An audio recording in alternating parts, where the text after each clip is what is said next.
अस्सलामुअलैकुम 89 न्यूज़ के साथ मैं हूं सोनिया खान। नाजरीन, स्कीम मोड़ के इलाका में हम इस वक्त मौजूद हैं। मोहम्मद अकबर अली जो कि असिस्टेंट डायरेक्टर थे पंजाब पुलिस में, उनकी बेटी आज हमारे साथ मौजूद है जो कि इंसाफ के लिए दर बदर के धक्के खा रही है। मोहम्मद अकबर अली असिस्टेंट डायरेक्टर जो हैं, इनका 1 साल पहले कत्ल होता है।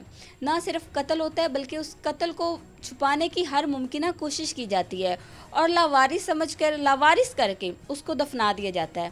ना सिर्फ दफना दिया जाता है, इस केस को बिल्कुल फरामोश कर दिया जाता है। आज से 10 साल पहले इनकी एक खातून से शादी होती है जिनका नाम उज़्मा बुखारी बताया जाता है। उज़्मा बुखारी ये खातून जो है, ये अपने कुछ दोस्त अहबाब से मिलके जो है वो अपने शौहर मोहम्मद अकबर अली का कत्ल करती है। उस कत्ल को जो है वो नेचुरल डेथ शो करवा के लावारिस दफना के जो है वो उनके 3 मरले के घर पे कब्ज़ा कर लेती हैं। अब हमारे साथ मदीहा अकबर अली मौजूद हैं जो कि उनकी पहली शादी में से उनकी बेटी हैं और एक उनका बेटा भी है।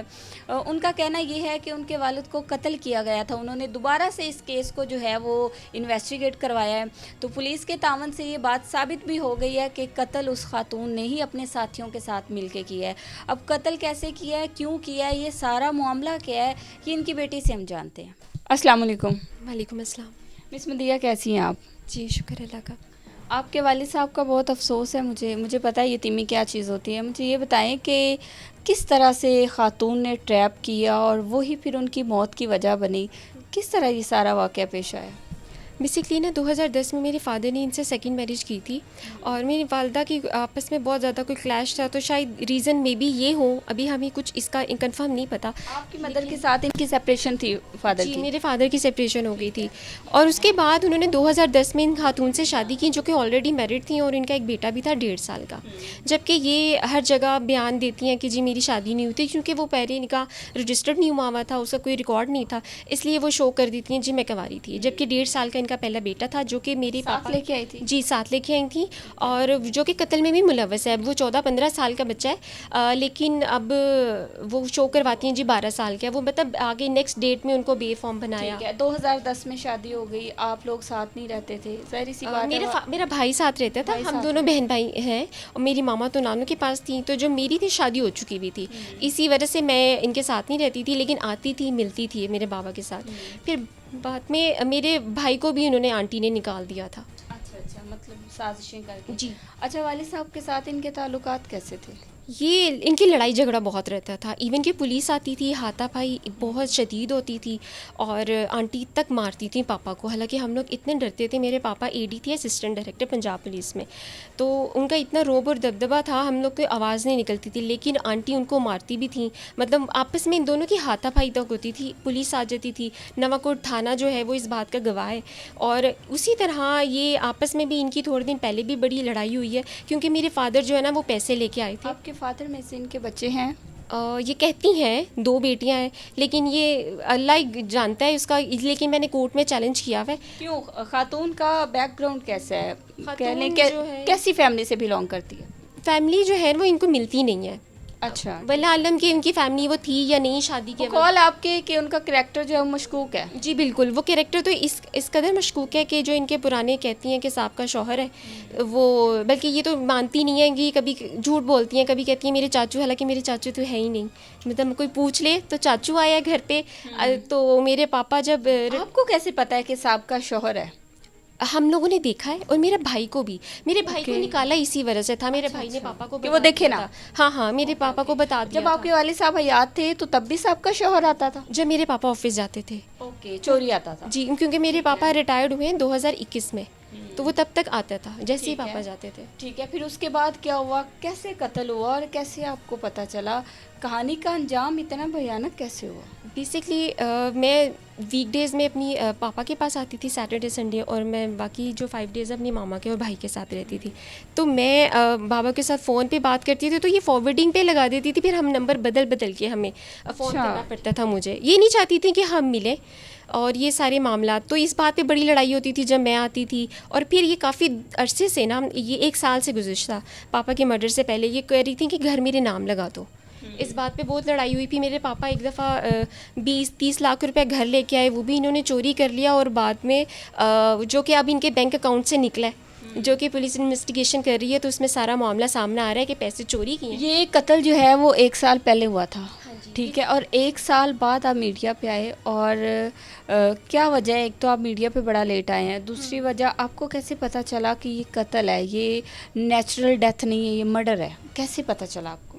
ये बेसिकली जो 6 जुलाई को ना दोपहर में मेरे पापा सो रहे थे, और वो उन आंटी ने क्या किया, तकिया रखा है मुंह पे, और उसके बाद बच्चे ने, जो उनके बच्चे, वो कहती हैं, वो उस पाँव पकड़ लिए हैं, और मेरे पापा का ऐनक टूट गई है रेजिस्टेंस में। पाँव पकड़े हैं मारने के लिए? जी बिल्कुल, कि ताकि मेरे पापा अपनी जान ना बचा सके, और आंटी ऊपर वो भारी भरकम सी हैं और वो तकिया रख के ऊपर बैठ गई हैं। मेरे पापा ने बड़ी मुश्किल से जान बचा के ना, उस दिन बारिश हो रही थी, वो बाहर निकले हैं, अहले मोहल्ला में से 2 लोग, तो इन लोगों को बताया है, 15 पे भी कॉल की है, तो वो कहते हैं जी बारिश रुकती है, हम आते हैं, जो भी मामला डिले हो गया।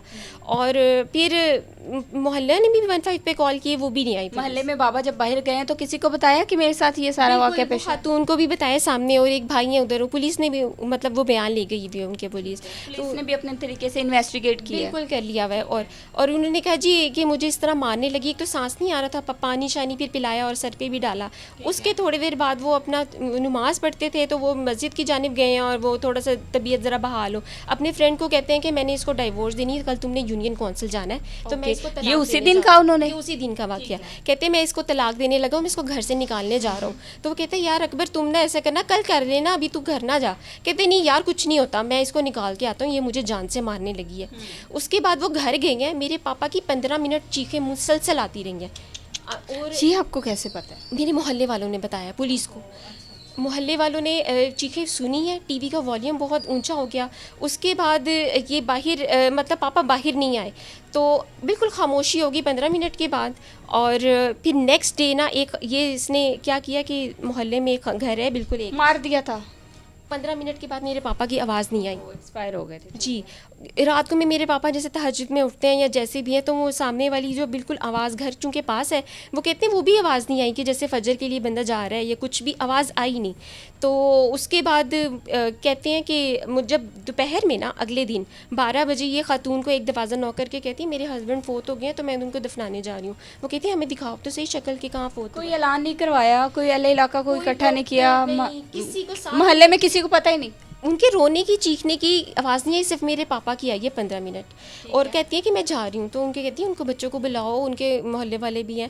कहती नहीं नहीं इनका तो इधर कोई है ही नहीं, और लेके ना फ़रार हो गई। ये 2 मेरे पापा के जो हमारे घर, इस खातून का नाम क्या है? उज़्मा बुखारी। उज़्मा बुखारी। उज़्मा बुखारी की उम्र कितनी होगी? ये तकरीबन कोई हार्डली 32-33 ये 35 साल की होगी। 35 साल? 35 साल की होगी, हाँ जी। अच्छा ठीक है, फिर उसके बाद जाके दफना दिया इन्होंने ये खामोशी से? बिल्कुल, खातून गई है, इसके बच्चे जो 3 हैं, और घर का मुलाजिम, और साथ में एक 2 लड़के और भी थे, जो कि सिर्फ दफनाने भी चले गए। और ये लोग गए हैं लवारिस दफनाने यूईटी के सामने, जो बुधवावा स्टेशन है ना, कब्रिस्तान, वहाँ पे। और उनको कहते हैं जी हमारे घर मेहमान आया है, तो ऐसे ही फोत हो गया, हम दफनाने आ गए हैं। ये भी नहीं बताया कि मेरा शौहर है, क्योंकि सर से खून बह रहा था। नमाज जो गुस्ल है वो भी कब्रिस्तान के बाहर दिया, और इन्होंने दफनाने की है। अच्छा ठीक है, कि किसी को पता ना चले। हाँ जी, और इसकी वीडियो भी मेरे पास है, वो मैंने पुलिस को दे दी हुई है, बाकायदा गवर्नर ने जो अपने बयान दिए हैं कि इस तरीके से आए हैं। तो उसके बाद में ये फ़रार हो गए। वहाँ पे भी किसी ने 15 पे कॉल की है कि ये लाश लेके जा रहे हैं। फिर यहाँ से वो लोग भागे हैं, फिर वहाँ पे ये खातून को पकड़ लिया है पुलिस ने, गवर्नर ने बताया। उसके बाद क्या 2 दिन ये गायब रही है, क्योंकि नवाकोट थाने में जब मैं गई थी एप्लीकेशन लेके, तो मैं नेक्स्ट डे जब हम लोगों को पता चला, बेसिकली 7 जुलाई की दफना दिया था, और 7 जुलाई रात को हमें अहले मोहल्ला के पास हमारा फ़ोन नंबर नहीं था। तो फिर मेरे भाई जो है वो मेरे पापा की फ्रेंड की दुकान पे गया, किसी तरह उन्होंने आपसे रब्ता किया? बिल्कुल रब्ता किया। क्या बताया? उन्होंने बताया कि आपके पापा फोत हो गए, आप जाके पता करें। तो मेरा भाई और मैं ना, हम लोग 12:30 बजे रात को घर आए। हमें 11:30 पता चला, हम ठोकर से हम आए, हमें आधा पौना घंटा लग गया, हम इधर आए तो ताला लगा हुआ था इनके घर पे। और मोहल्ला को भी हमने तंग नहीं किया कि अभी रात थे ना तब? जी बिल्कुल फ़रार हो गए हुए थे। नेक्स्ट डे हम जब सुबह गए हैं ना, तो फिर हमें सारे मोहल्ले वालों ने बताया कि आपके पापा की चीखों की आवाज़ आती रही है, और आपके पापा को ना हमने ज़िंदा या मुर्दा नहीं देखा। आप ऐसा करें, पुलिस कंप्लेन करें, ये मर्डर है, सब ने कहा। तो उसके बाद हम नवाकोट थाने गए हैं, एप्लीकेशन लेके गए हैं। उन्होंने ई टैग नहीं लगाया मेरी एप्लीकेशन को। मैं एप्लीकेशन लेके गई हूँ 8 जुलाई को 2023 को। ऐसा जो रफ़ीउल्लाह थे ना नवाकोट के, उन्होंने बहुत काम ख़राब किया। उन्होंने एप्लीकेशन जो है वो नहीं, ई टैग नहीं लगने दिया, उस पर FIR नहीं दर्ज होने दी, कोई इन्वेस्टिगेशन प्रॉपर नहीं, कुछ भी नहीं क्या काम लगता है कोई पैसे वगैरह दिए हुए थे इन्होंने? शायद क्योंकि किसी इलाके में कत्ल हो और SHO आराम से बैठा हो, ऐसा हो नहीं सकता कि उसकी मुआवनत ना हो। जाहिर सी बात है। और आपके बाबा का अच्छा खासा एक ओहदा था, ट्रेनिंग देते थे वो। मेरे पापा जी अब ट्रेनिंग देते थे, और पहले तो उन्होंने सर्विस दी है CID स्पेशल ब्रांच में, अकाउंट्स ऑफिसर थे मेरे पापा। ओके। जी। तो वो अब खैर वो हम गए, हमने बड़ी कोशिश की, तो एंड भी एंड कहते हैं जी आपको पता चल गया ना कि आपके अबू फोत हो गए, आप ऐसे करें कुल ख्वानी करवाएं, ये करवाएं वो करवाएं। हमने कहा जी अच्छा चले हम अपने घर में करवाते हैं। नहीं आप पे घर का कब्जे का पर्चा कर देंगे हम लोग। पुलिस ने ये कहा। फिर एक पुलिस एहलकार थे, वो अच्छे थे, वो कहते हैं जी आप ऐसे करें कब्र कुशाई करवाएं, आपको कब्र का तो बता दिया है। फिर हमने कब्र कुशाई करवाई, उसमें भी जो पुलिस की जानिब से होने चाहिए था वो हर्डल पे हर्डल, मतलब कि बिल्कुल उन्होंने कोऑपरेट नहीं किया। और इन ठीक है। खातून ने भी पूरी कोशिश की, 5 महीने लगा दिए कि किसी तरीके से कब्र कुशाई ना हो। कब्र कुशाई ना हो, ठीक है, कब्र कुशाई हो फिर गई, दिसंबर में कब्र कुशाई हुई, पोस्टमार्टम की रिपोर्ट लेने में इतनी बड़ी हड़ल आई लेट। जी। और वो सारे जो डॉक्टर्स कहते थे सारी जो बॉडी है वो पुट्रीफाइड हो चुकी हुई है, हम नहीं बता पा रहे कि असल में रीज़न क्या थी, कॉज ऑफ डेथ क्या थी। खैर फिर उसके बाद मैंने CCPO साहब को एप्लीकेशन दी है, वहाँ से फिर इन्वेस्टिगेशन स्टार्ट हुई है। तो फिर जाके मैं बहुत ज़्यादा थैंक्स करती हूँ CCPO साहब का, और जो उधर उनके जो उधर एक DSP साहब बैठते हैं, CCPO नाम क्या है? उनका नाम मुझे नहीं पता है एग्जैक्ट। DSP का? हाँ जी, DSP मुनव्वर हैं वहाँ पे, वो स्पेशल थैंक्स उनको। फिर उन्होंने SP जो एक बाल टाउन है ऑपरेशन के सलमान साहब, उनको बहुत ज़्यादा थैंक्स कि उनके ऑर्डर पे ये FIR हुई है। और फिर मैं नवाकोट थाने गई हूँ, फिर ज़ाहिर बात है वो SHO का तो नहीं चल सकता था बस, फिर उन्होंने मजबूरन FIR काटी। फिर उसके बाद अब तफ्तीशी जो टीम है वो वहाँ पे ही है नवाकोट, वो भी कोऑपरेट कर रहे हैं बड़े, वो सही कह रहे हैं, हम मेरिट पे फैसला करेंगे अभी। लेकिन ये है कि प्री अरेस्ट बेल पे 3 मुल्जिमान हैं, मैंने 6 को नामजद किया, और जो 3 है वो फ़रार हुए हैं। इसमें मुलविस कौन कौन है? इसमें एक तो ये आंटी उज़मा बुखारी है, मेरे फादर की सेकंड वाइफ है, उनका बेटा है एक दूसरा, और थर्ड वन उनका जो मुलाजिम है हमारे घर का फ़ाहद अहमद वो, और चौथा इनका जो शौहर था साहब का शकील, और एक और बंदा है वो जो इनको दफनादी भी गया, पूरी मामलत कर रहा है। जी। आप इस केस की मुद्दई हैं। जी। मुझे ये बताएं कि आपको थ्रेट्स वगैरह आती हैं? बहुत ज़्यादा। क्या कहते हैं? वो मुलाजिम जो है स्पेशली भी वो भी कहते हैं जो मतलब अब तुम लोगों का भी हाल करेंगे, तुम लोग याद रख करोगे। और बाप के घर पे इस वक्त कब्जा किसका है? कब्ज़ा वो उज़मा बुखारी का। ठीक। नाम किसके है? वो घर मेरे फादर के नाम है। ठीक है जी। और मैं कब्जा उनके पास है। जी कब्ज़ा उनके पास है, उनका जो मुलाजिम है वो भी उधर ही रहता है, और जो आंटी का पुराना शौहर है वो भी उधर ही रहता है। ठीक है जी। अच्छा, जो आपकी बहनें लगी आपके फादर में से, वो जी। कॉल आपके कि आपको शक है कि वो आपकी बहनें नहीं है? बिल्कुल, क्योंकि हमने उनको आई विटनेस है ही नहीं, हमें पता ही नहीं है जब तक उसका वो DNA जब प्रूफ नहीं होता। वो भी आपने चैलेंज किया होगा? जी बिल्कुल, मैंने कोर्ट में चैलेंज किया हुआ है। अब मैं ये चाहती हूँ कि ये जो मुजरिमान है ना, ये जो 6 मुलज़म है, इनको कड़ी से कड़ी सज़ा हो, ताकि ये औरतों के लिए भी इबरतनाक ऐसी सज़ा इनको अदालत दे, और जो पुलिस भी सारी जो मिसल बनाती हैं जो पेश करती हैं कि कोई भी खातून अगर किसी को अगर कोई आदमी सहारा दे रहा है और अपने बच्चे को भी उसके बच्चे को भी ख़र्चा उठा रहा है, एटलीस्ट वो मौत का हकदार तो नहीं है ना। अगर आपको वो बुरा लग रहा है तो आप उसे अलहदगी इख्तियार कर लें। तो ये तो बात नहीं है कि आप अपने दोस्तों के साथ उसको मिल के मार दें। और हम अखबार में छोटे होते पढ़ते थे कि आशना के साथ मिल के वो कत्ल कर दिया है, तो हम कभी वहमो गुमान भी नहीं था कि हमारे साथ भी ऐसा हो जाएगा। आपका अंजाम भी। हमारे वालिद साहब तो इतने हम लोग पे इतनी सख्ती करते थे, और हम लोग इतना डरते थे, हम नहीं सोच सकते थे कि इस तरीके से वो इतनी तकलीफ़ के साथ वो उनका कत्ल होगा।